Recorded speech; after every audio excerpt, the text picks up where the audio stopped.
როგორც ახალი წელი აღინიშნება ოჯახში, ასე საოჯახო დღესასწაული არის და ყველა საკუთარ სახლში, ნათესავებში, მეგობრებში, ანუ ძალიან ისეთ ვიწრო წრეში აღნიშნავს გაზაფხულის დადგომას. რაც შეეხება სამზადის დილიდან მოვილიეთ, შეიძლება ითქვას ეს ამბავი და დილიდან, ანუ 11 საათიდან დაიწყო რაღაც ტრადიციული ესეთი შაბლონური ფორმატი არის, როდესაც ადამიანები მერია უпростоრად აორგანიზებს, ეს არის გაზაფხულის რაღაც სიმბოლოები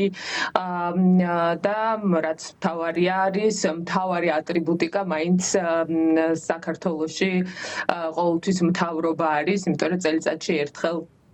მოდიან ყოველთვის მარნეულში და წელსაც არაფრით არ გამონაკლისი არ იყო, მოვიდა ირაკლი კობახიძე, მიხეილ ყაველაშვილი იყო, პაპუაშვილი იყო და რეგიონის სხვადასხვა მუნიციპალიტეტის წარმომადგენლები მოულოცეს ეს დღესასწაული, გამონაკლისი და კარგი არის ის და ეს სამოქალაქო სექტორის დამსახურება ამინდა გითხრათ, რომ ყოველთვის გონიათ, რომ ეს არის რელიგიური დღესასწაული და რელიგიური არ არის ეს სახალხო დღესასწაულია და